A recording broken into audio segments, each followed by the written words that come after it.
રામ કબીર ભજનની શરૂઆત કરીએ.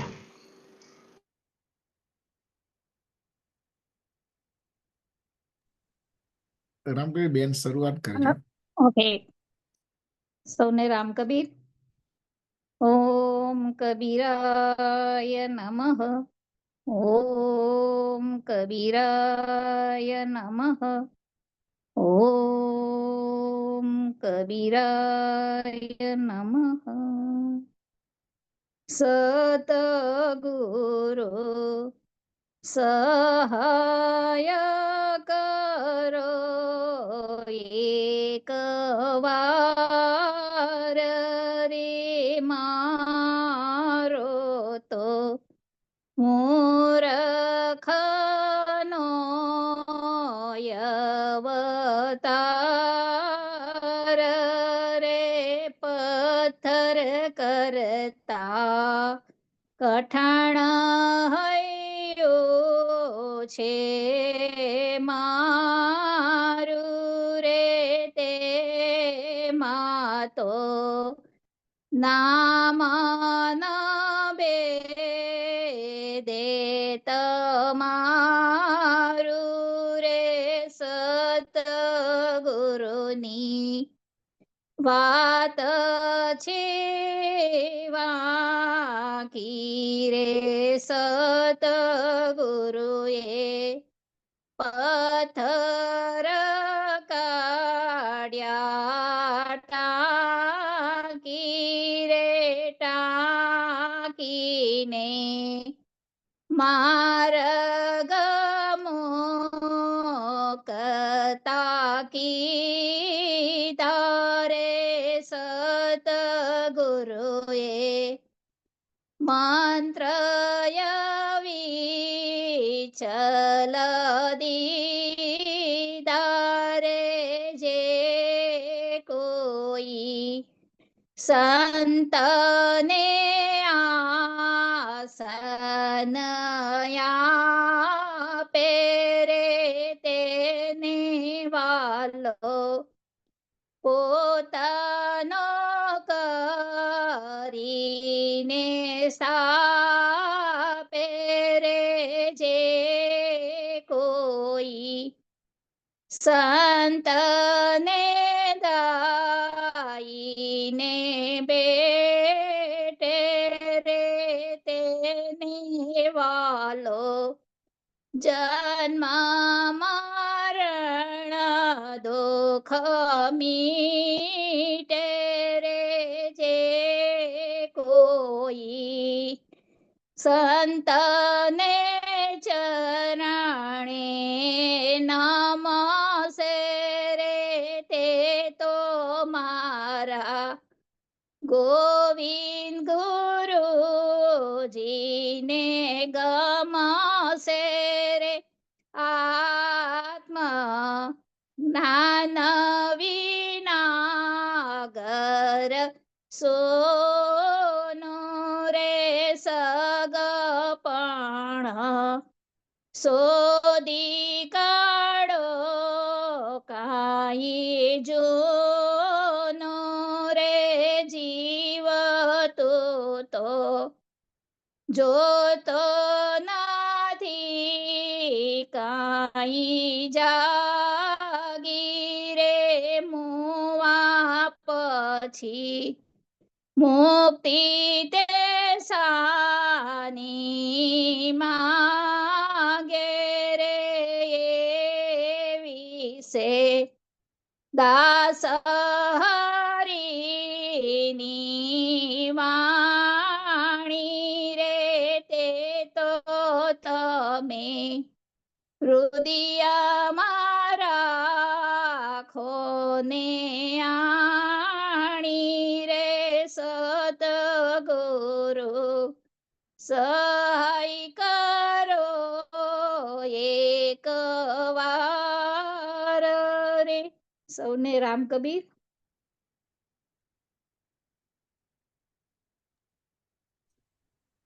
સૌને રામ કબીર. ઓમ શ્રી સદગુરુ કબીરાય નમઃ.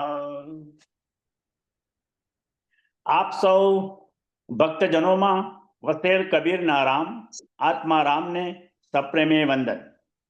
શ્રી રામ કબીર ભક્ત સમાજ ઓફ USA તથા સર્વે ચેપ્ટરો અને સર્વે ભક્ત સંસ્થાઓના સેવાભાવી સેવકો તરફથી આજના આ કબીર વિઝડમ કાર્યક્રમમાં ભાગ લેનાર, ફેસબુક લાઈવ અને સમય મળે યુટ્યુબ પર જોનાર સર્વે કબીર પ્રેમી ભક્તજનોનું હાર્દિક સ્વાગત કરતા આનંદ અનુભવું છું.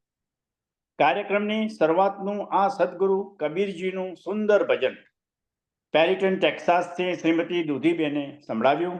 સૌને ભાવ વિભોર અને કબીરમય બનાવ્યા. સમાજ આપનો ખૂબ ખૂબ આભારી છે. Thank you Dudhiben. Thank you. Kabir wisdom team member સ્વ અધ્યાયી શ્રીમાન રાજુભાઈ દયારામભાઈ ભક્ત એરિઝોનાથી જોડાઈને આદિ શંકરાચાર્ય રચિત અદ્ભુત રચના ભજ ગોવિંદમ પર સત્સંગ કરશે. જોડાયેલ ભક્તજનોના આ જ વિષય પરના પ્રશ્નો કે અભિપ્રાયોની ચર્ચા બાદ સમયસર કાર્યક્રમને વિરામ આપીશું. વિશ્વવ્યાપી ભક્ત સમાજમાં સદગત પામેલા સર્વે સ્વજનોના આત્માની શાંતિ માટે આપણે પ્રાર્થના કરીએ.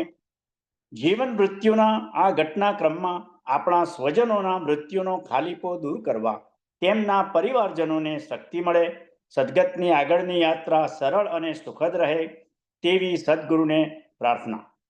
દર રવિવારની સવારે ભક્ત સમાજના પરિવારો આ વર્ચ્યુઅલ કાર્યક્રમ કબીર વિઝડમ પર નિયમિત જોડાય છે. આ સફર એક આધ્યાત્મિક વિસામો છે. આદિ વ્યાધિ ઉપાધિમાં પણ સાચી સમજણ મળે છે. પાની કેરા બુદબુદા અસમાનસ કી જાત દેખતે ही छिप जाएगा ज्यों तारा प्रभात. જીવનની નાશવંતતાના જાણતો હોવા છતાં માણસ સમયનો સદુપયોગ કરવાની કળા ઉજાગર કરતો નથી અને સફળતાના સપના સેવે. માણસનું જીવન પાણીનો પરપોટો ક્યારે ફૂટી જાય ખબર નથી. જીવન એવો સવારનો સૂરજ છે જે જોત જોતામાં ડૂબી જશે. કેટલી સુંદર સમજાવટ આ દોહામાં સદગુરુએ આપણને આપી. હવે ભજ ગોવિંદમ ગોવિંદમ ભજ મૂઢ મતે. આદિ શંકરાચાર્ય રચિત આ રચનાને સાંભળવાથી અને સમજવાથી મોહ માયા મમતામાં ફસાયેલા આપણા મનની દિશા અને દશામાંથી મુક્ત થવાની, આદર્શ રીતે જીવન જીવવાની રીત, જીવનનું સત્ય, વેદાંતનું પ્રેક્ટિકલ દૈનિક જીવનચર્યાની સમજ આપતું આ સુંદર અને સરળ પદ છે. આગલા એપિસોડમાં મોહમાંથી ઉદ્ગારી લે તેવું મોહ મુદ્ગાર ના 2 એપિસોડ તેમણે સરળતાથી આપણને સમજાવ્યા હતા. આજે બીજા થોડા લોકોની સમજ આપવા માટે આપણે એમને વિનંતી કરીએ. આવો રજભાઈ રામકબીર.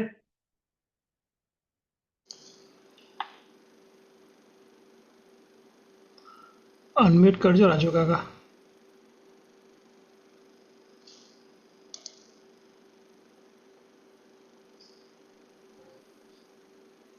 वसुदेवसुतं देवं कंसचाणूरमर्दनं देवकी परमानन्दं कृष्णं वन्दे जगद्गुरुं. कक्का केवल ब्रह्म है, बब्बा बीज शरीर, गर्रा सब में रमी रहा, ताको नाम कबीर.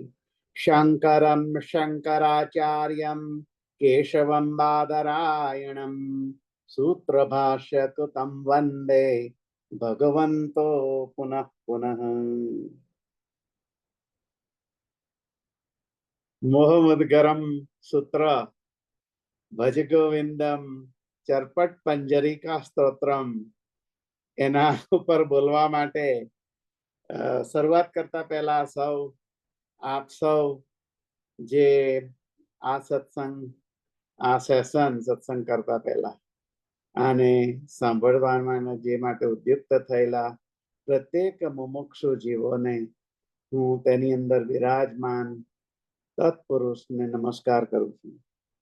અને આગળ આ મોહમુદ્ગરમ સૂત્રની અંદર વિચાર કરતા જે આપણે પ્રથમ વખત જોયું તેમાં પુનરપી રજની પુનરપી આ જે વાત કરી ગયા, હવે પછીનો જે બીજો શ્લોક આપણે વિચાર કરવા માંગીએ છીએ, અને કેટલાક બધા શ્લોકો ઉપર સંભવિત તો છે, પણ જો આપણી પેલી કોન્કર્ડ ફ્લાઇટની સ્પીડ જો પકડીએ તો, પણ એવું કદાચ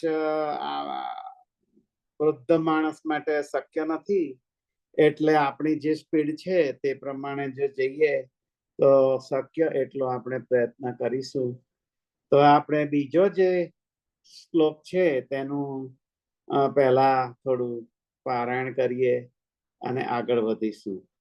બીજો જે શ્લોક છે તેમાં ગાયું છે કે મૂઢ જહિ ધનમ ધનાગમ તૃષ્ણા કુરુસદ બુદ્ધિમ મનસી વિતૃષ્ણામ યલ્લભસે નિજ કર્મોપાતમ વિત્તમ તેન વિનોદમય ચિત્તમ ભજ ગોવિંદમ ભજ ગોવિંદમ ભજ ગોવિંદમ મૂઢમતે પ્રાપ્તે સન્નિહિતે મરણે નહીં નહીં રક્ષતિ દુઃખણ્ય કરણે. તો આ શ્લોક છે એ અતિ મહત્વનો છે. આપણે નવા વર્ષની શરૂઆત કરતી વખતે રાજા ભર્તૃહરિ જે એમના જીવનની અંદર વૈરાગ્ય આવતા એક શતકની રચના કરી, તેની અંદરનો એક શ્લોક માટે પણ એક તેની નાનકડું સૂત્ર આપણે જોયું હતું, તૃષ્ણાન છિંદી. તો એ આ શ્લોકની અંદર ડિટેલમાં આદિ ભગવાન શંકરાચાર્ય આપણને સમજાવવા પ્રયત્ન કરે છે. તો તેના ઉપર આપણે વિચાર કરીએ. ગત વખતે આપણે વિચાર કર્યો હતો કે જે સાયં પ્રાતઃ શિશિર વસંતો પુનરાયાત, જે શિશિર વસંત રાત્રિ દિવસ સાયં પ્રાત આ બધું પુનરાગા કાળ, જે કાળ છે એ સતત એનું પુનરાવર્તન કરતો રહેલો છે. અને આ પુનરપી જનની પુનરપી મરણમ જઠરે શયનમ, આ જે વિચાર આપણે ગયે વખતે કરી ચૂક્યા છીએ. એટલે તેનાથી આગળ હવે જે માણસમાં જુદી જુદી જાતનો જે મોહ છે તેને માટે આપણે રાજા જનક અને સુખદેવજી, વ્યાસ પુત્ર સુખદેવજી માટે થોડો વિચાર કર્યો હતો. આગળ એકવાર સુખદેવજી અને રાજા જનક નદી કિનારે વાર્તાલાપ કરતા હતા. વાર્તાલાપ કહું છું, સંવાદ સમજવો જોઈએ, પણ એ વાર્તાલાપમાં અચાનક જ સૈનિકો બૂમો પાડતા આવે છે અને કહે છે કે મહેલમાં આગ લાગી, મહેલમાં આગ લાગી. એટલે સુખદેવજી વિહવળ બની જાય છે અને ઊભા થઈને મહેલ તરફ દોડવા લાગે છે. ત્યારે રાજા જનક એને કહે છે, સુખદેવજી ક્યાં દોડો છો, કે ક્યાં તરફ જાઓ છો?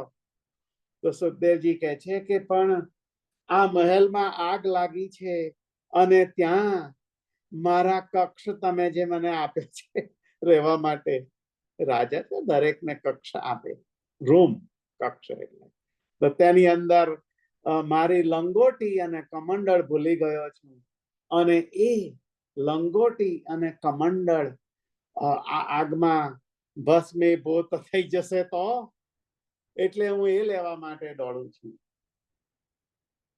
ત્યારે રાજા જનક કહે છે કે સુખદેવ, તું જે એક સામાન્ય લંગોટી અને કમંડળમાં મોહ રાખીને તે સળગી ન જાય એ માટે દોડધામ કરતો થઈ ગયો છે. તું વિચાર કર કે જે રાજમહેલ યત્કિંચિત જીવનના પ્રયત્નોથી મેં ઉભો કર્યો છે, જેની અંદર દાસ દાસીઓ અસંખ્ય સમૃદ્ધ આવી રીતનો ખજાનો, આ સગળું હોવા છતાં પણ આ વિદેહી જનક એના કોઈ પણ મોહ રાખ્યા વગર અહીંયા શાંત ચિત્તમ બેઠેલો છે. તો તારે વૈરાગીને આવી રીતનું લંગોટી માટે દોડવાનું કઈ કારણ દેખાય છે? આ મોહ જ્યાં સુધી હશે ત્યાં સુધી ગુરુ શિષ્ય સંબંધ સ્થાપિત થઈ શકે નહીં. મોહ, તે મોહની વાત કરતા કરતા જ્યારે આગળ આમાં કે છે, શંકરાચાર્ય કહેવા માંગે છે, ધનાગમ તૃષ્ણા. ભર્તુહરિ રાજાએ પણ ગાયું, તૃષ્ણામ છિંદી ભજ ક્ષમાન જહિમદમ પાપે રતિમાન કૃતા સત્યમ બ્રૂહિ યાહિ સાધુ પદવીમ સેવ સ્વવિદ્વજ્જનમ માન્યાન માન્ય વિદ્વિષોપ્યનય પ્રચ્છાદય સ્વાન ગુણાન કીર્તિમ પાલય દુઃખિતે કુરુ દયા એતત્સતામ લક્ષણમ. તૃષ્ણાન છિંદી. તૃષ્ણા, હવે તૃષ્ણા નું જો આપણે વિભાજન કરીએ, અહીં ગઈ વખતે આપણે ભજ શબ્દનો વિચાર કર્યો હતો. ભજ, ભજ, ભજ માટે આપણે વિચાર સંસ્કૃતમાં એનો અર્થ સમજ્યા હતા. પુનરાવર્તન એનું કરતા નથી, પણ આપણે સૌ ખૂબ અભ્યાસુ છીએ, મુમુક્ષુ છીએ. તે તરફ જવા માટે આપણે સતત પ્રયત્નશીલ થયા છીએ. તો તેથી આપણે પણ જીવનની અંદર ભજન કરીએ. અને કોનું ભજન કરીએ? ગોવિંદ. તો ગો એટલે શું? ગો એટલે ઇન્દ્રિયો, અને વિંદ એટલે જેણે જીતી લીધેલી છે, જીતેન્દ્રિયમ.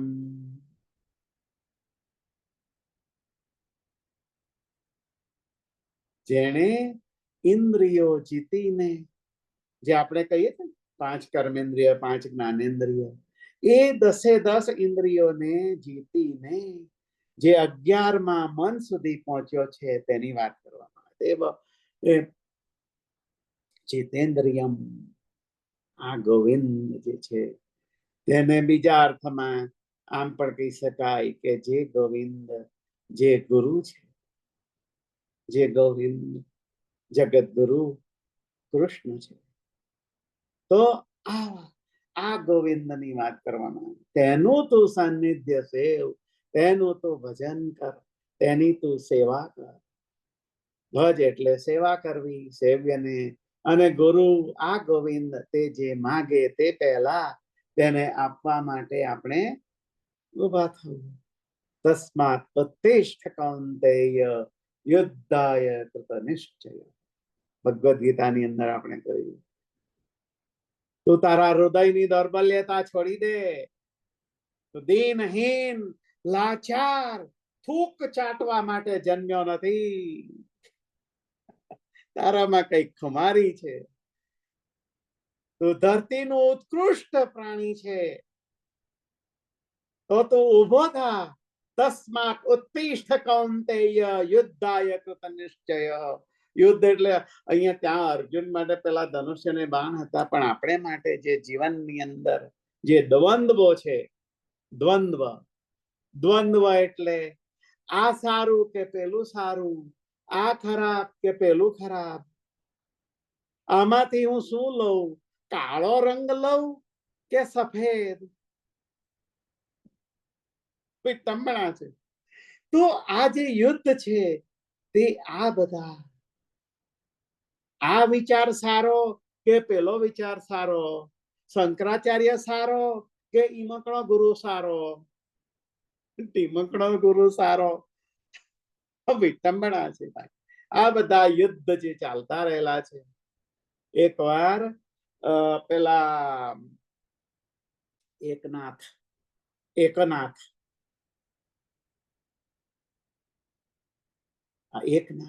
બહુ મોટા સંત થઈ ગયા. આપણા માટે આમાં કઈ તૈમુરલંગ ને અકબર ને આ બધી વાતો આવતી નથી. આપણે જયારે વાતો ચાલુ કરીએ છીએ ત્યારે યેન સા ભગવત પદમ, ભગવત પદની પ્રાપ્તિ થઈ શકે તેવા વિચારોનો આપણે અહીં વિચાર કરતા રહેલા છીએ. એવા વર્ગ માયલા આપણે છીએ. તેથી આપણે તેવો વિચાર કરીએ કે ઇતિહાસના પાના ઉપર જે એકનાથ છે તેની એક વાત કરું. જાણવા જેવું છે એટલા માટે મને થયું કે એની એક વાત કરી લઈએ. આપણે રામ તો જાણીએ જ છીએ, ભગવાન શ્રી રામ. હમણાં જ પેલું અયોધ્યામાં પ્રાણ પ્રતિષ્ઠા વગેરે થઈ, ટીવી વગેરે ઉપર આપણે જોયું એટલે આપણે તો એનાથી વિદિત જ છીએ, એટલે એના માટે કઈ બહુ કહેવાની જરૂર નથી. તો જીવનની અંદર આપણને દ્વંદ્વ આવે તેની વાત કરીએ છીએ. એમાં તૃષ્ણા પછી આવશે. તૃષ્ણા બહુ મહત્વનું છે. ને તૃષ્ણાન છિંદી એને છેદ. તો એકનાથ છે ને એકવાર એના ઘરે પેલા નહીં આમ અમારા ગામમાં તો એક એવો લીમડો છે ને તેને નીચે બધું બેઠેલા હોય છે ને બધા દુનિયાભરની વાતો ત્યાં થતી હોય છે. ત્યાં આવી રીતના બે ચાર એવા જુવાનિયા હોય કઈ નક્કી કર્યું કે આપણા ગામમાં એક એવો માણસ છે કે જે કોઈ દિવસ ગુસ્સે જ નથી, અને આને જો ગુસ્સે અરે લાગી શરત લાગી ભાઈ શરત પણ લાગે. તેમાં શરત લાગી. પેલો કહે છે કે હું એને ગુસ્સે કરી દેખાડું, પેલો કહે છે કે હું એને ગુસ્સે કરી દેખાડું. આજુબાજુ વાળા કહે છે કે ભાઈ તમે ચાર ભેગા થયા છો, ચાંડાળ ચોકડી. તો એકનાથને ગુસ્સે કરી દેખાડો તો આપણે માનીએ. થઈ ગઈ ચા પાકી, ચાની શરત. જીતી જાવ તો તમને ચા પીવાડીશું. અક્ષરશઃ આવું થતું હોય છે એટલા માટે કહું છું. આ જીવનનું સત્ય છે. તો જે ચાર જણા ભેગા થયા, એકનાથ પૂજા કરતા હતા. પૂજા ખંડની અંદર પોતે પગરખા કાઢ્યા વગર એમના પૂજા ખંડ સુધી પહોંચી ગયા અને સમજી લેશે કે ભાઈ આ એકનાથ ગુસ્સે થઈ જશે, એકનાથ ગુસ્સે થઈ જશે. એટલે એને આમ સમજીને જોડા પહેરીને સીધા પૂજા ખંડ સુધી પહોંચી ગયા. એકનાથ પૂજા કરતા હતા. વિઠ્ઠલને ઈંટ ફેંકીને કહ્યું કે ભાઈ તું અહીંયા રાહ જો અને હું મારું માતા પિતાનું જે કામ છે તે પતાવું, ત્યાર પછી તારું આગતા સ્વાગતા કરીશ. અને આ બધું ચાલતું હતું. ત્યાં પેલા જોડા પહેરેલા ચાર જે પેલા હતા ને એ લોકોને જોઈને એકનાથે કીધું કે ભાઈ ઓહો હો, તમને અમારા વિઠ્ઠલને મળવાની એટલી બધી ઉતાવળ કે તમે તમારા આ પગરખા ઘર દ્વારની બહાર છોડો કાઢવાનું પણ ભૂલી ગયા. આ તો ગુસ્સે થયા નહીં. એટલે પેલા લોકો વીલા મોઢે દુખી થઈ ગયા કે આ તો ગુસ્સે થવાને બદલે આ તો આ કઈ જાતની ખોપડી છે. આપ કહીએ ને આપણને આ કઈ જુદી જ કઈ ખોપડી છે. કપાલે ભૂતેષુ ભજતી જગદી સૈક પદવીમ. આવી કપાલી ખોપડીની માળા સ્મશાનમાં કપાલી ભૂતેષુ ભજતી જગદી સૈક પદવીમ ભવાની ત્વત્પાણી. ગ્રહણ પરિપાટી ફલમિદમ. જે ભૂતોનો નાથ છે તે આવી ખોપડીઓની માળા પહેરવા માટે સ્મશાનમાં ઉભેલો છે. આવી ખોપડીઓ કેમ માયલી એક ખોપડી એકનાથ. તો કે છે કે ના ના, અમે તો એટલા માટે આવ્યા છીએ કે અમે તમારા ઘરે જમવા આવવાના છીએ. એમ? સારું, તો હું ઘરવાળીને કહીશ કે તમે સાંજે આપણે ત્યાં જમશો. એટલે એકનાથની પત્નીએ જમવાનું બનાવ્યું. આ ચારેય જણા સાંજે આવીને જમવા બેઠા. એકનાથની પત્ની બધાને આમ લાઈનસર પીરસતી હતી. તેમાં 4 માઇલો એકનાથની પત્નીના અહીંયા ખભા ઉપર જઈને બેસી ગયો. તો એકનાથ શું કહે છે? જોજે, પેલો બાળક તારા ખભા ઉપર બેઠો છે, એ પડી જશે તો એને વાગશે. તું ધ્યાન રાખીને પીરસજે. હે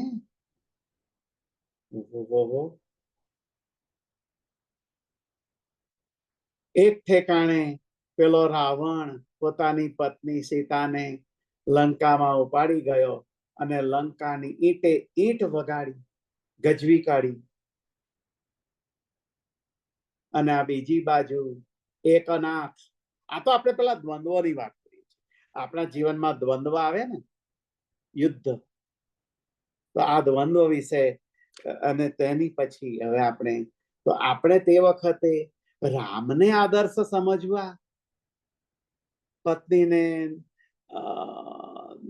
કંઈક હર્ટ કરે તો એને માટે ધનુષ્ય ને બાણ, કે પછી એકનાથની જેમ વિનંતી.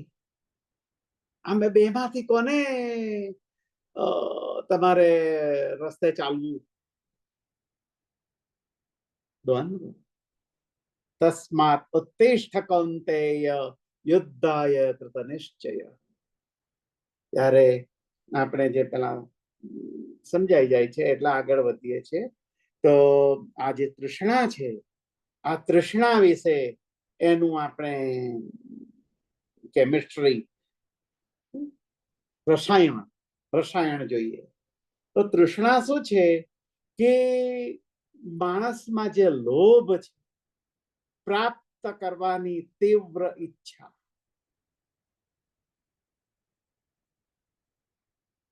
કઈક વસ્તુ નવીનતમ લાગે અને જે મારી પાસે નથી તો તેને પ્રાપ્ત કરવા માટેની તીવ્ર ઈચ્છા એટલે લોભ.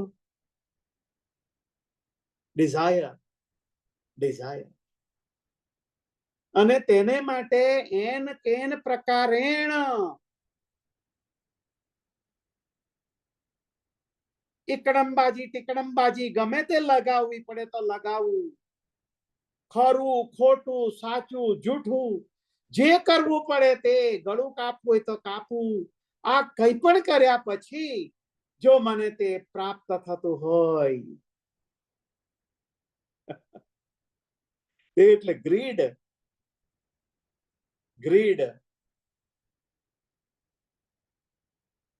તો જે મેળવવાની તીવ્ર ઈચ્છા અને એને માટેનો જે લોભ, આ બે ભેગા થાય એટલે તૃષ્ણા બને. આ તૃષ્ણા જેને માટે આદિ શંકરાચાર્ય કહે છે, એ પહેલા તો કઈ કાઢ્યું, એમને કહી દીધું કે હે મૂઢ મતે, તું તારો કાળ નજીક આવ્યો છે, મૃત્યુની સૈયા નજીક આવી છે. તે વખતે તું આ વ્યાકરણના દુઃખમય છંદનું પઠન કરીને એને ગ્રહણ કરીને તારું પાંડિત્ય પ્રગટ કરવા પ્રયત્ન કરતો હોય તો હે મૂઢ મતે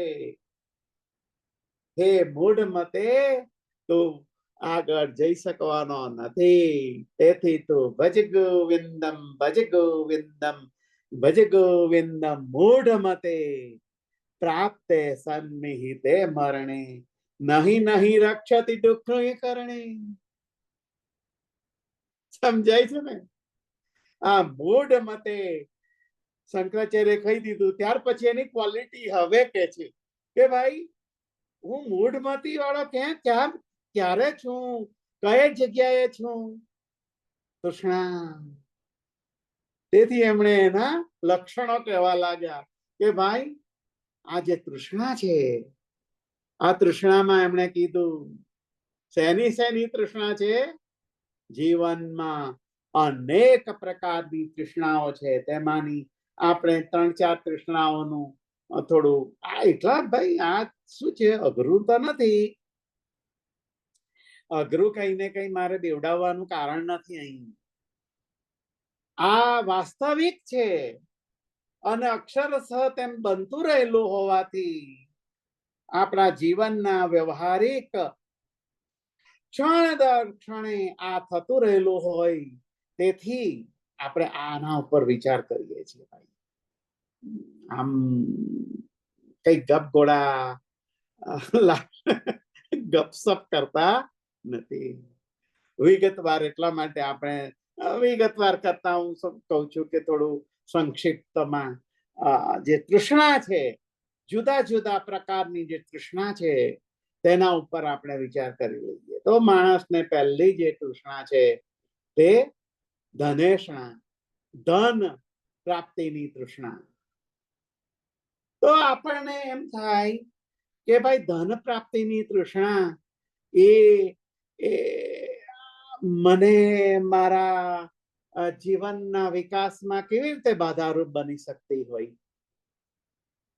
આપણને થાય ને. તો વચ્ચે નહીં આપણે એક ઇન્ડિયન ફિલ્મી જગતની અંદર એક નાનકડું મૂવી હતું, રોટી કપડા ઓર મકાન.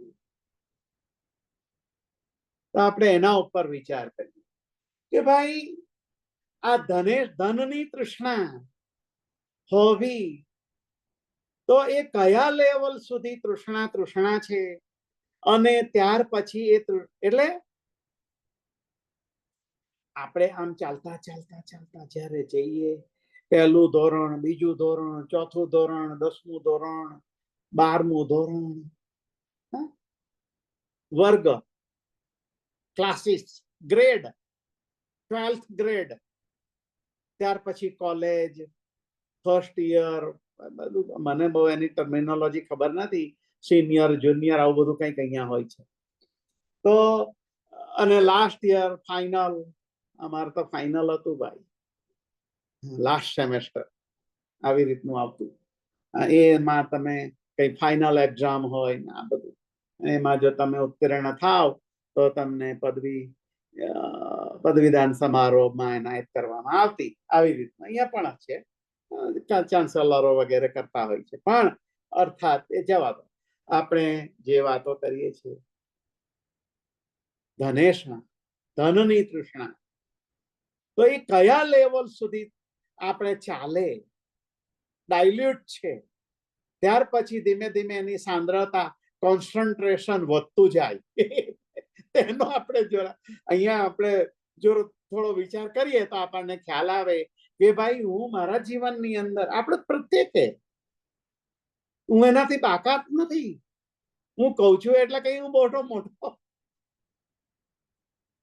હિમાલયની ગિરિકંદરામાં પહોંચી ગયેલો સંત મહાત્મા નથી. આપણા સૌ માયલો એક જ છું, એમ જ સમજવું.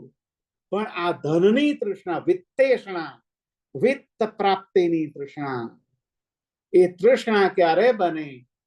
તો એ જોઈએ વિત્તેષણા. આમ પુત્ર પ્રાપ્તિ, પુત્રેષણા, પુત્રની તૃષ્ણા હોય, ઉત્તેષણા. આપણે એકવાર વાત કરી હતી, કીર્તિ, કાંચન અને કાંતા, આ 3 ક માટેની તૃષ્ણા. લોકેષણા, મનની તૃષ્ણા. આ જુદી જુદી બધી તૃષ્ણાઓ છે, તેમાં આપણે ધનની તૃષ્ણા માટે વિચાર કરીએ તો આપણને પેલું થાય કે ભાઈ ધન મારે શા માટે જોઈએ? તો કે ભાઈ મારે એક રૂફ, છત, ઠંડી, ગરમી, વરસાદ, એના અંદર રક્ષણ માટે મારે રૂફ, છત જોઈએ, તમારે સારું ઘર જોઈએ, તો એને માટે કઈ એમનેમ તો મળતું નથી. રસ્તામાં જઈએ અને આપણને કોઈ એમ કે ભાઈ લે આ ઘરની ચાવી અને એમાં રહે, આવું તો થતું નથી. કાળ જુદો છે. એટલે તેને માટે આપણે ધનની પ્રાપ્તિ કરવી પડે. તો હવે ધનની પ્રાપ્તિ જો રહેવા માટે કરવાની હોય તો રહેવા માટે કોને ન જોઈએ? રહેવાનું કોને ન જોઈએ? આપણને વિચાર કરીએ ને તો આપણને થાય કે ભાઈ ધન રહેવા માટે તો પ્રત્યેક જીવ માત્રને રેઝિડન્સ જોઈએ. પ્રાણીઓ હોય, પક્ષીઓ હોય, પ્રત્યેક જીવ 84 લાખ યોનિઓ માં પ્રત્યેક યોનિઓની અંદર જે જીવાત્માઓ છે એ સર્વેને રહેવા માટે તો જોઈએ જ. તો હું રહેવા માટે જો ધન પ્રાપ્ત કરતો હોઉં, રહેવા માટે ઘર મેળવવા માટે જો ધન પ્રાપ્તિ કરતો હોઉં, તો એ કયા લેવલની તૃષ્ણા? એ કે તૃષ્ણા કહેવાય? એ તૃષ્ણા નથી. સમજી લો કે ભાઈ એક રીંછ છે, રીંછ, બેર. તો બેર છે એ પોતાને માટે તો કઈ જાતે કઈ ઘર બનાવતો નથી. રીંછ, તમે પેલું નેશનલ જીઓગ્રાફી નું કઈક બધું આવે છે ને, આમાં કહે છે કે ભાઈ રીંછ કોઈ દાડો પોતાનું રેઝિડન્સ બનાવતો નથી. એ બનું બનાવેલું જ કોઈનું ઘર હોય એમાં ઘૂસી જાય છે. અને એમને તો બહુ પેલો સમય હોય ને ઠંડી બંડી વગેરેનો, ત્યારે એની અંદર વિતાવી લે છે. સર્પ, સાપ એ પણ કોઈકના બનાવેલા દરની અંદર, ચકલી છે એને માળો બનાવવો પડે. બીજા અન્ય ઘણા પ્રાણીઓ પોતપોતાનું ઘર બનાવી લે છે. તો જો સર્પ છે, સાપ છે, એ કોઈકના દરની અંદર જઈને રહે, એ તૃષ્ણા ન ગણી શકાય. એટલે મારે કહેવાનો અર્થ શું છે કે તૃષ્ણા ક્યાં સુધી તૃષ્ણા નથી બનતી, જે બાધક નથી બનતી, તેને માટે આપણે આ થોડું વિચાર કરતા હતા. પશુ પક્ષીઓ, જીવ જંતુઓ, કૃમિ કીટક સૌને રહેવા માટે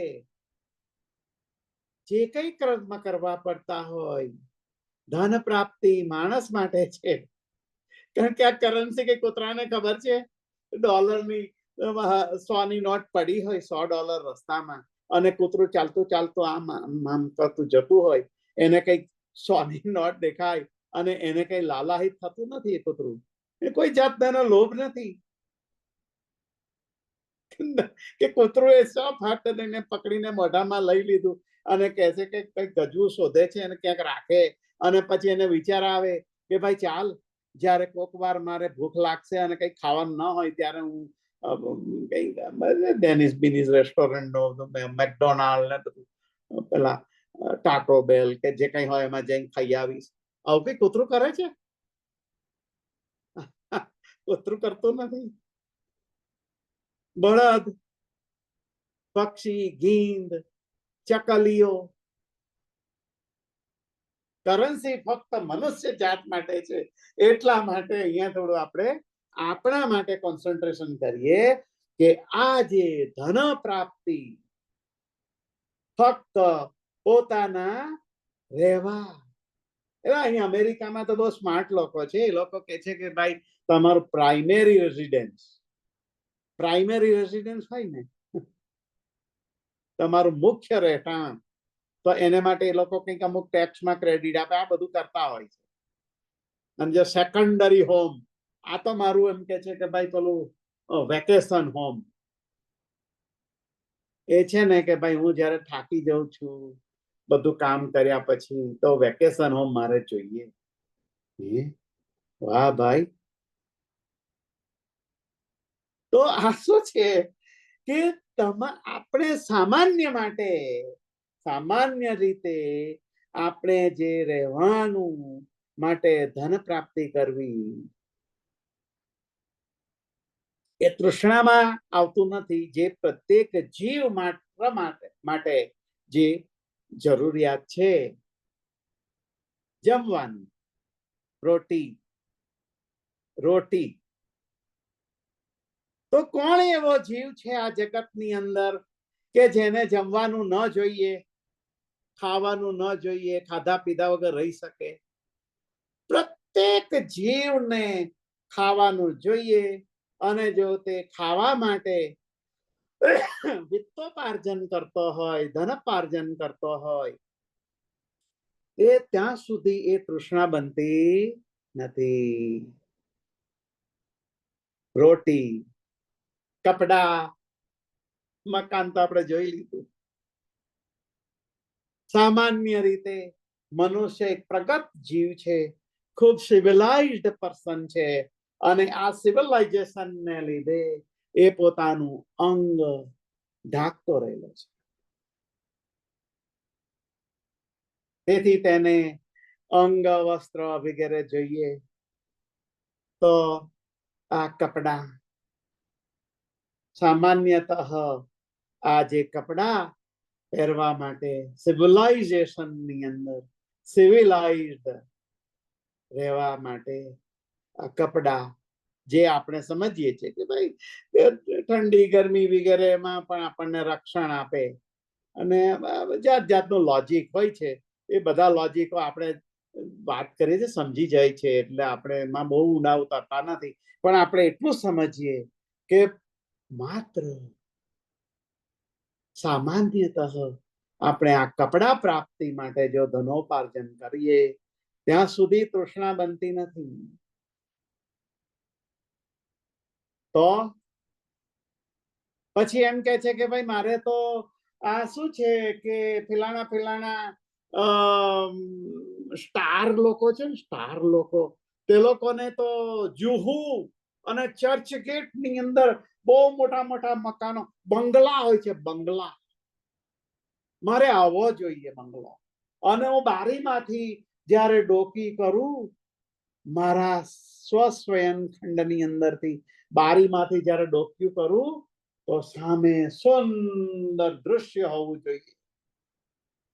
અને એને માટે હું જે સામાન્ય વિત્તોપાર્જન કરું છું એ પોસિબલ નથી. એટલે એને માટે મૃગતૃષ્ણા બને.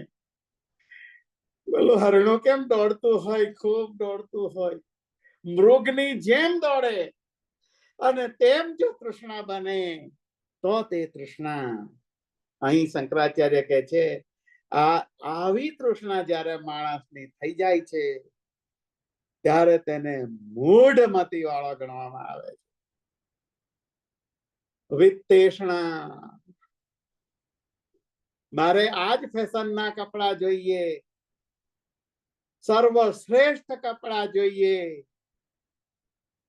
સર્વશ્રેષ્ઠ ભોજન જોઈએ.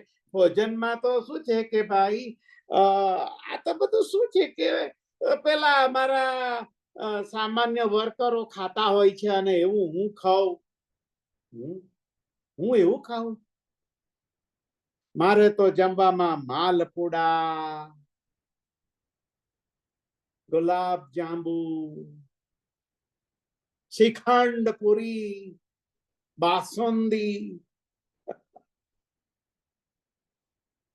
તૃષ્ણા ભર્તુહરી. આ તૃષ્ણાને છેદવાની વાત કરે છે. અને તે જ અહીં શંકરાચાર્ય આગળ કહેતા કહે છે કે આ ધનની પ્રાપ્તિ આના માટે જો બનતી જતી હોય.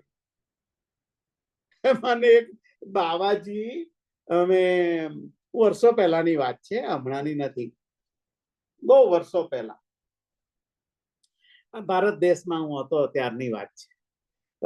અમે પેલું ત્યાં પેલો કુંભ મેળો પ્રયાગરાજ અલ્હાબાદ જે કે ત્રિવેણી સંગમ ઉપર ત્યાં ભરાયો હતો, અને ત્યાં બધા જુદા જુદા સંતોએ ધામા લાગે. એક સંતનું આમ થોડું આમ ગલી હતી અને બહાર પાટિયું માર્યું હતું. દુગ્ધાધારી બાબા, દુગ્ધાધારી બાબા. મને વિચાર આવ્યો કે ભાઈ દુગ્ધાધારી બાબા એટલે શું હશે?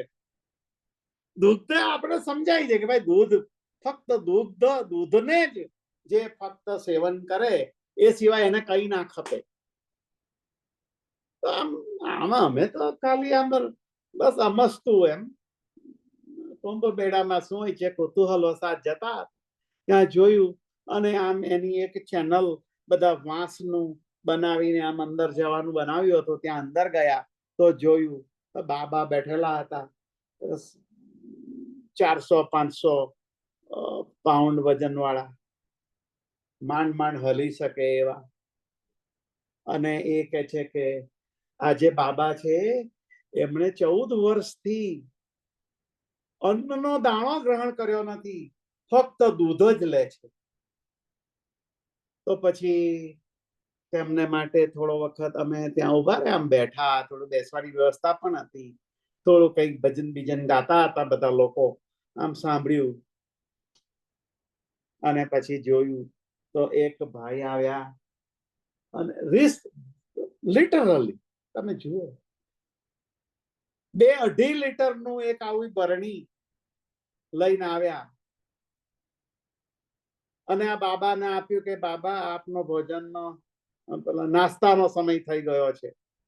2.5 લીટર દૂધ, 2.5 લીટર દૂધ બાબાને નાસ્તામાં જોઈએ. પછી પેલા ભાઈ જે આપીને ગયા, પછી અમારી સાથે એક નટખટ અમારો એન્જિનિયર પણ હતો. એમણે એને જઈને પૂછ્યું કે ભાઈ પેલાને કે આ દુગ્ધાધારી બાબા છે એ ફક્ત આવી રીતનું એકલું દૂધ જ પી? ના ના, આ તો બહુ મહાન બાબા છે. એમને તો અંદર દુનિયાભરનો માવો, સૂકો મેવો જોઈએ, કાજુ, બદામ, પિસ્તા, જે આમ જનતાને બિલકુલ પોસિબલ જ નથી ખાવાનું. આ બધું અંદર મિક્સ કર. ત્યાં પહેલા તો પેલો ભાઈ છે ને આ બધું ત્યાં બનાવે છે. મને આવીને પેલો ભાઈ કહે છે કે આ તો બાબા જબરા છે ભાઈ. શું થયું? તો કે આવું બધું અંદર દૂધમાં પીએ છે, પછી શું કામ બીજું ખાય? બાબા સંન્યાસ લઈ લીધો છે, બાબા છે, બધું ત્યાગી દીધું છે, પણ એમને જે તૃષ્ણા છે સૌથી મોટું, જે આમ જનતાને ખાવા માટે પોસિબલ નથી, આવું એ બાબા જમેલો. બોલો દુગ્ધાધારી બાબા. તો આ જે તૃષ્ણા છે તે કયા લેવલ સુધી, ક્યાં તૃષ્ણા પહોંચે છે? તો આપણે આપણા જીવનના આ એક તબક્કાની અંદર વિચાર કરીએ. ધનની તૃષ્ણા, મારે જે ધન પ્રાપ્ત કરવું છે, મારે સામાન્ય રેઝિડન્સ માટે જોઈએ છે, તો ધન માટે, એ પ્રાપ્તિ કરવા માટે હું જે કઈ કૃતિ કરું એ તૃષ્ણા નથી, પણ મને આવું જ ઘર જોઈએ અને આટલા બેડરૂમ તો જોઈએ જ ભાઈ. અને તેમાં પેલી કાર્પેટ, એ તો પેલી $40 વાળી સ્ક્વેર ફીટ વાળી જ કાર્પેટ જોઈએ હે ભાઈ. યા જોજો પેલો કિચન કાઉન્ટર છે ને એ તો જરા આવું સાચવીને મૂકજો ભાઈ. હમણાં પેલું લેટેસ્ટ આવ્યું છે કે ક્વાર્ટઝ બાર્ડનું આવું બધું નંખાવાનું છે. ધનેશણા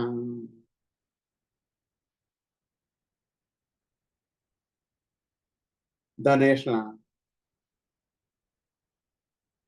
રોટી, કપડા ઓર મકાન. આ શું છે કે પેલા નવું ફિલ્મ આવ્યું છે ને, આવે છે 1, 2, 3 બધું કઈક, તેમાં ફિલ્મની અંદર જે પેલી જે હિરોઈન પહેરીને કપડા પહેરીને આવી છે ને, એ નવી સ્ટાઇલ છે, એ મારી પાસે નથી. અને પેલો જે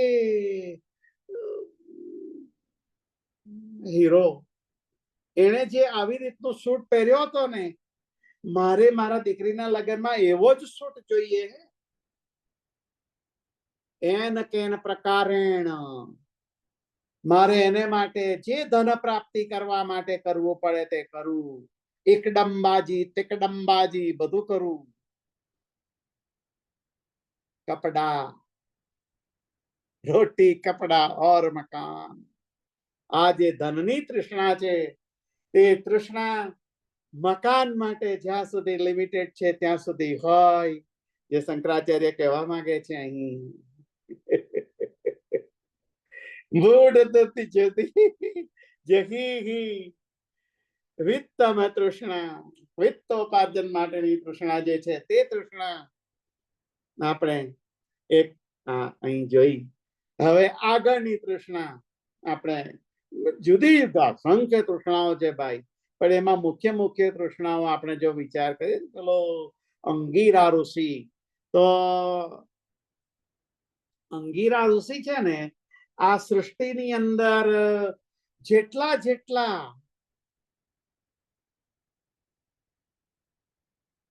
આપણે આ બધા ઋષિઓ મુનિઓ, આ મોટા મોટા સંતો વગેરેનું જે નામ લઈએ છે ને ભાઈ, એ ઇતિહાસના અંદર થઈ ગયેલા છે. પણ આપણા જીવનની ખાસ વિટંબણા એ છે કે આપણે તે લોકોને જાણતા નથી.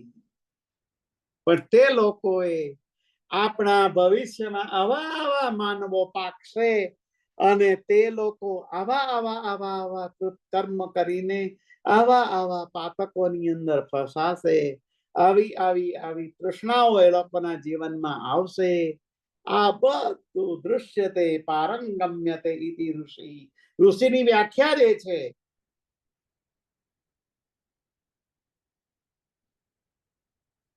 તમારી સામે જે છે વર્તમાન, આ વર્તમાનનો પડદો ભેદીને જે ભવિષ્યની અંદર જેને જવાની ક્ષમતા છે અને તેને માટે જે કહે તેને પ્રવચન કહેવાય.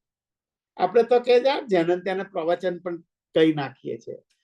તમે છે ને પેલા ફલાણા ફલાણા નેતાજીનું પ્રવચન તો બહુ સારું હતું હે ભાઈ, જેમાં ભાષાનો અંત થઈ ગયો હોય એવું ભાષણ હોય. એને આપણે ત્યાં શું છે બધું આપણે જાણતા નથી. શબ્દોની બધી જે આ ગોઠમોટાળો થઈ જાય છે તેમાં ઘણો ઘણો ગોઠમોટાળો ચાલતો આવે અને આપણે જે સાચું જે છે તે જ્ઞાન આપણે મેળવી શકતા નથી હોતા. એમ પલાણા નેતાજીનું તો પ્રવચન જોરદાર, એને પ્રવચન કહેવાય નહીં. પ્રવચન ભવિષ્યના અંદર ઉત્કર્ષને ધ્યાનમાં લઈને નિશ્રેયસ સિદ્ધિ અચૂક એના વાક્યો ઉપરથી ભવિષ્યના માનવ્યની અંદર જે ઉભા થવાની જે ક્ષમતા ઉભી થઈ શકે છે એને માટે જે વચનો બોલવામાં આવે એને પ્રવચન કહી શકાય. મારે વિષયાંતર કરીને આ બધું શા માટે કહેવું કે મને એમ થાય છે કે ભાઈ આ બધું આપણે જયારે ચોખવટ કરીને જઈએ તો આપણને થોડો વધારે આ શંકરાચાર્યનું જે મોહમ્મદ કરમ છે તો સમજાય, એટલા માટે લઈ લઈએ છે. તો કહેવાનો અર્થ શું છે કે જે તૃષ્ણા છે ભવિષ્યને ધ્યાનમાં લઈને જુદી જુદી જાતની જે તૃષ્ણાઓ છે તેવું અંગીરા ઋષિએ મનુષ્યને કાળક્રમે આવા આવા આવા પાતકો થશે. પાતકો એટલે પાપ, પાપ. અને એ પાતકોની અંદરથી એને જો પ્રક્ષાલન કરવું હશે તો કેવી રીતે કરી શકાય? તો એને માટે એને ભૂતકાળ, વર્તમાન અને ભવિષ્યને ધ્યાનમાં લઈને જેટલા સંભવિત પાતકો છે એ બધા પાતકોનું એને પ્રક્ષાલન વિધિ ની અંદર એ પાતકોનું વર્ણન કરીને આખું એક સ્તોત્ર બનાવ્યું છે.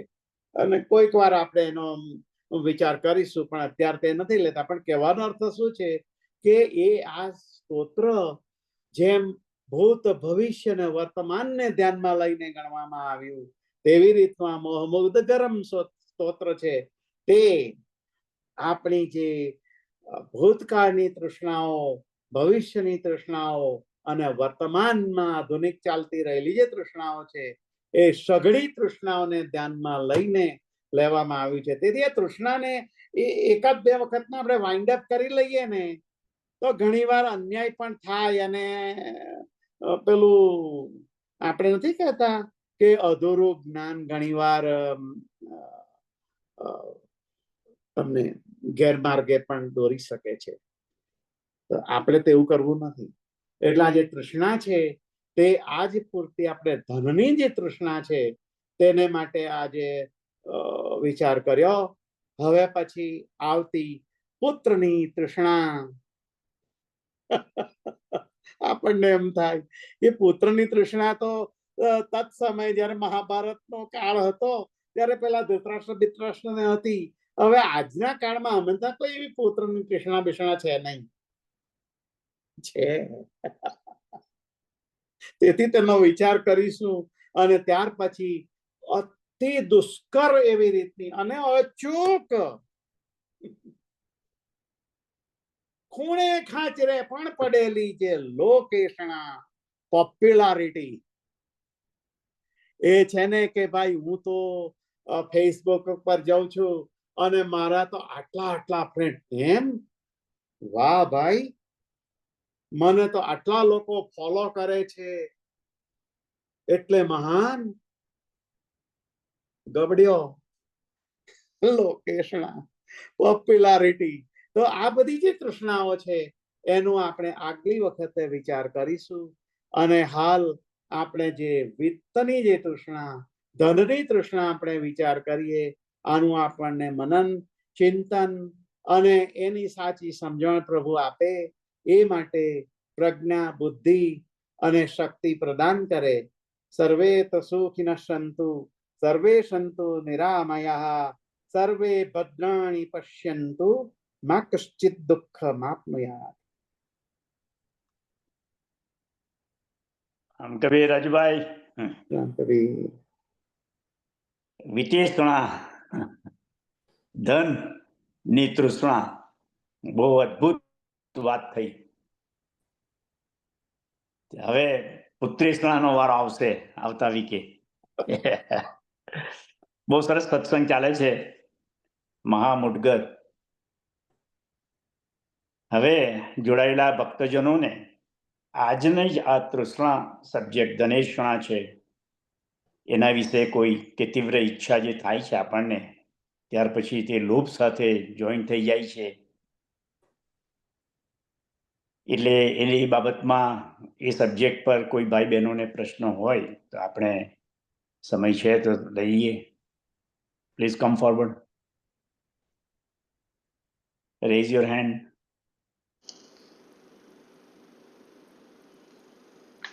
અનમ્યુટ કરજો કાકા.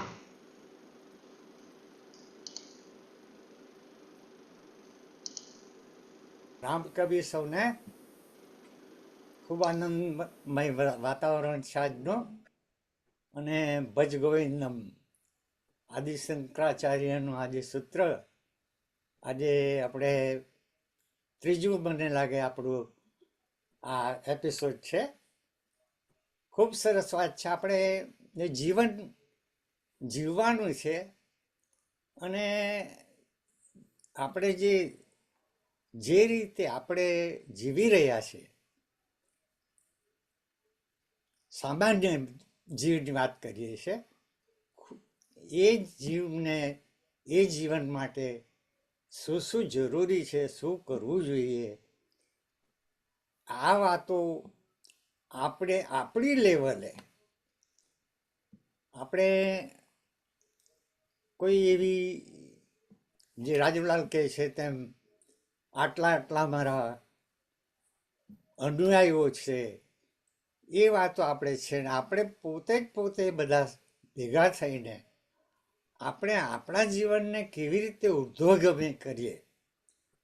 તો આ જે બધી આપણા જે સંત મુનિઓ અને એ લોકોએ જે આપણને વારસો આપેલો, એને આ રાજુલાલ જેવા જે સ્વાધ્યાયીઓ છે જેમણે ખૂબ વિચાર્યું છે, એમની પાસે આપણને આ બધું વાત મળે છે. ખૂબ સરસ વાત છે. એટલે એમાં જનકની વાત પણ આવી ગઈ, સુખદેવજી આવી ગયા અને તૃષ્ણા આવી ગઈ, લોભ આવી ગયું. આપણે જે આ બધું જીવનમાં થઈ રહ્યું છે, આપણને જે મુશ્કેલીઓ ક્યાં છે, ક્યાં આનંદ છે, ક્યાં દુઃખ છે, એ બધું જે સર્વે કરી રહ્યા છે અને એ આપણી સમક્ષ રાજુલાલ આ બધી વાત કરી રહ્યા છે, એમાંથી આપણને ખૂબ સરળ રીતે સમજાય છે આ બધું, અને જીવનને આપણે ખૂબ ધન્ય બનાવી શકીએ એમ છે. તો મારું તો એવું માનવું છે કે આપણે જે કામો કરીએ છીએ, કામ જરૂરી છે. કૃષ્ણની આ ફિલોસોફી છે કે કામ કર, કામ કર્યા વિના કોઈ જીવ રહેવાનો નથી. કામ કરીએ છીએ અને એને કામની સાથે આપણે એને કેવી રીતે મુક્તિ મેળવીએ એ વાત આપણે બધા આ રીતે સમજીએ, અને જેઓ સમજેલા છે એમની પાસે આપણે થોડું પોતે લઈએ એ બહુ ઉપયોગી છે. બીજી વાત મને આજે એક કરવાની એ હું કહેવા માગું છું કે દૂધીબેને જે આજે આપણને ઢોળ સમજાવ્યા, પ્રથમ જે ભજન દૂધીબેને ગાયું તે ઢોળનો જે લય છે એ જો આપણે સમજીએ અને એને માણીએ તો આપણે ધન્ય થઈ જઈએ છીએ. લગ્નમાં પણ આપણે આ ઢોળો ગાઈએ છે, બહેનો જે ગાય છે ત્યારે એનું જે વાતાવરણ થાય એ વાતાવરણને આપણે માણીએ છીએ, આનંદ માણીએ છીએ. એ જે આપણી પાસે વારસો છે એ આપણને આ શીખવે છે અને એમાં આપણે તન્મય થઈએ છીએ. એ જ આપણા બધા જે આપણા દસ છે, આપણામાં જે અવગુણો છે, એ અવગુણોને આ રીતે જ આપણે એને ધોઈએ છીએ, એને વોશ આઉટ કરીએ છીએ. એટલે વારસામાં આપણને આવી ઘણી વસ્તુઓ આપેલી છે, એનો આપણે આ રીતે ઉપયોગ કરીએ, સમજીએ અને એના પર મનન કરીએ અને એમાં થોડા ઉતરીએ, અંદર થોડું ડોક્યું કરીએ. આપણો હવે જે પ્રોબ્લેમ છે તે આપણી પાસે ડોક્યું કરવાનો સમય નથી. હવે આપણે એ ચૂકી જઈએ છીએ. એટલે એ બધી વાતો હવે આપણે સમજીએ અને ખૂબ આનંદની વાત છે. રાજુલાલ અને બીજા બધા આપણા જે કાર્યકર્તાઓ છે, હું તો માનું છું કે આ એ મોટામાં મોટી સેવા આપ બધા કરી રહ્યા છો. સેવાનો આ જ મિનિંગ છે કે હું પોતાનો ઉદ્ધાર કરું, મારી સાથે જે કંઈ થઈ શકે હું બીજાનું કરી શકું. એટલા માટે કબીર સાહેબ જે કહે છે ને કે તું થોડું બી કર અને તેમાંથી તું બીજોને પણ થોડું થોડું આપતો રહે. ખૂબ સરસ. રામ કબીર, સૌને રામ કબીર. સરસ વાત કરી ગોવિંદજી. ખરેખર આવા કબીર વિઝડમના માધ્યમથી આજે આપણને બોધ શ્રીમાન રાજુભાઈ આપે છે આ મહામુદ્ગર સ્ત્રોતોથી, બહુ સરસ વાત છે અને એની પર આપણે ધ્યાન રાખવા જેવું છે. પણ રાજુભાઈ, કબીરજીએ એક દોહામાં કહેલું કે મન મરે માયા મરે, મર મર જાય શરીર, આશા તૃષ્ણા નહીં મીટે, કહ ગયે દાસ કબીર. હવે એ જ આ તૃષ્ણા છે, કબીરજી કહે છે કે નહીં મીટે. એ જ તૃષ્ણા છે જે આ ફક્ત એ જન્મથી શરૂઆત નથી થઈ, આ આપણા અનેકો જન્મથી કેરી ફોરવર્ડ થતી આવેલી છે. કૂતરામાં પણ તે હતી, પશુ જ્યારે ગીધ બન્યો હશે ત્યારે પણ તે હતી, ગર્દભ તરીકે કોઈક અવતર્યો હશે ત્યારે પણ તેનામાં હતી. આ જે તૃષ્ણા છે, આ તૃષ્ણાને જે છિંદ છે, વેદવાની વાત શંકરાચાર્ય કહે છે, ભર્તૃહરિ કહે છે, એ તૃષ્ણા આજની નથી. એ અતિ પેલું કેવું કહેવાય, ગળથુથીમાં આવી ગયેલી છે. એટલે એને કાઢવી અસંભવિત તો નથી, શક્ય છે. પણ એને માટે આ તૃષ્ણાનો જો મોકો અધ્યાય પતે તો પછી એને કેવી રીતે કાઢી શકાય, તો તેનું જે પછી શંકરાચાર્ય કહે છે તેનો વિચાર કરી લેશું. એટલે થોડું લાંબુ બહુ છે ને, એટલે ટૂંક સમયમાં બધું થતું નથી. Thank you Rajubhai. હવે જોડાયેલા ભક્તજનોને કંઈક અભિપ્રાયો આપવા હોય તો. પ્રવીણ કાકા, go ahead. પ્રવીણભાઈ છે ને? રામકબીર, રાજુમામા અને પ્રફુલભાઈ અને ગોવિંદ કાકાએ પણ જે એમાં ઉમેર્યું તે ઇટ વોઝ વેરી ગુડ. અને એમાં હું તો બહુ ક્વિકલી હું પ્રેક્ટિકલી જે કહું છું કે તૃષ્ણા વસ્તુ એવી છે ભલે સમય પણ એ બધાને જરૂરી પણ છે. કારણ કે જો તૃષ્ણા નહીં હોય તો આપણે ઉપર જઈ નથી શકવાના.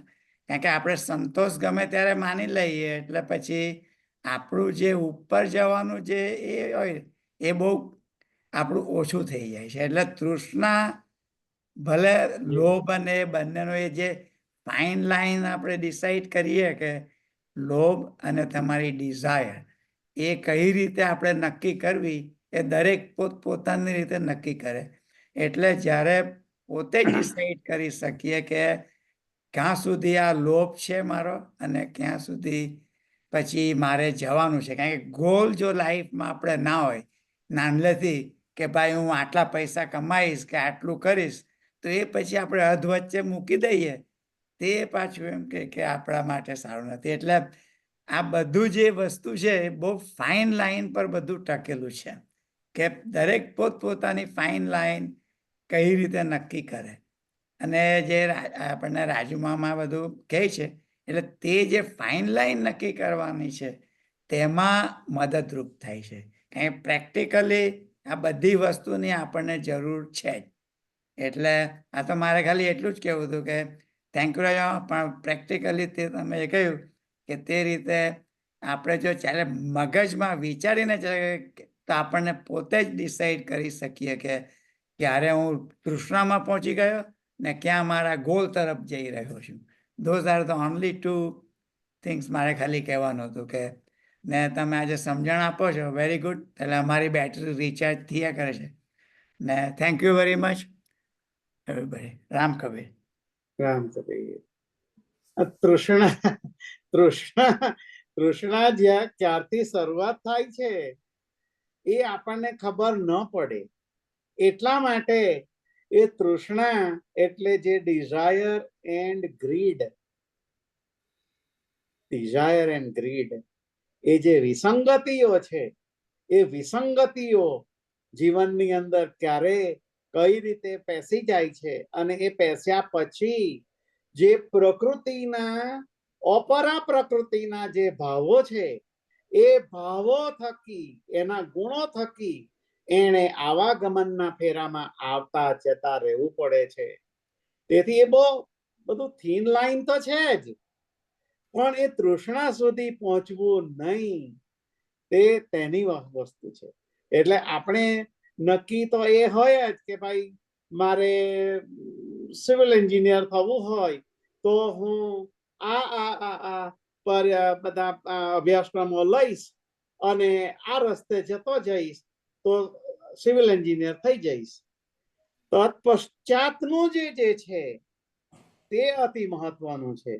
અને તે માણસને જે ત્યારે બ્રેક લગાડવી એ અતિ દુષ્કર બાબત આવી જાય છે. કારણ શું થાય છે કે જ્યારે આ માણસની અંદર આ એક પેલું તખલ્લુસ લાગી જતું હોય છે ને કે ભાઈ બી સિવિલ એન્જિનિયર, તો તે તખલ્લુસ પછી એનામાં મદાંધતા આવે. એટલે પેલું ભગવદ્ ગીતામાં કહ્યું છે ને કે જેમ આસક્તિ પછી અંધતા આવે, અંધતા સ્મૃતિને હારે, સ્મૃતિ લોપે બુદ્ધિ નાશે વિનાશ છે. એટલે અલ્ટિમેટલી જ્યારે બુદ્ધિ કામ કરવાનું એ તરફ જ લઈ જવાનું દોડાવે ત્યારથી તૃષ્ણાની શરૂઆત થઈ જાય. એટલે જબરદસ્ત કેમિસ્ટ્રી છે. આ બધું આપણે સાથે મળીને સમજીએ છીએ એ અતિ સૌભાગ્યની વસ્તુ છે અને આપણને સૌને એની અંદર ઊંડી સમજણ આપે. ભગવદ આદિ શંકરાચાર્યના વિચારો આપણે તે તરફ જઈએ અને એમને તરફ જ આ વિચારો આપણને સાફલ્યતા આપે, આપણા જીવનનું સાફલ્ય સમજાવે, આપણા જીવન પુષ્પને ખીલવવા માટેની સાચી સમજણ આપે, એવો જ આપણે આના તરફનો પ્રયત્ન રહેતો રહેલો છે. Very good, very nice Pravinbhai, thank you મામા. ખૂબ જ સરસ ચર્ચા. હવે કોઈ બીજા ભાઈ બહેનોને કંઈક જાણવું હોય કે જણાવવું હોય, ધનની તૃષ્ણામાંથી મુક્તિ મેળવવી હોય કે કઈ ઉપાયો એના જાણવા હોય તો please come forward. There is no one. આપણે શાંતિ પ્રાર્થના કરીને છૂટા પડીશું હવે. યસ, હવે આવતા વીકે પણ આપણી સાથે રાજુભાઈ આ કન્ટિન્યુ સત્સંગ ભજ ગોવિંદમ પર, મોહ મુદગર પર આપણને બધું સમજાવશે. હવે આપણે અંતમાં શાંતિ પ્રાર્થના કરી છૂટા પડીએ. હરિઓમ. પૂર્ણ એ છે, પૂર્ણ આ છે, પૂર્ણથી તો પૂર્ણ ઉગ્યું છે બધું, પૂર્ણમાંથી પૂર્ણ આપી દો ભલે, શેષ પાછળ પૂર્ણ રહેવાનું સદા. ઓમ શાંતિ શાંતિ શાંતિ. રામ કબીર.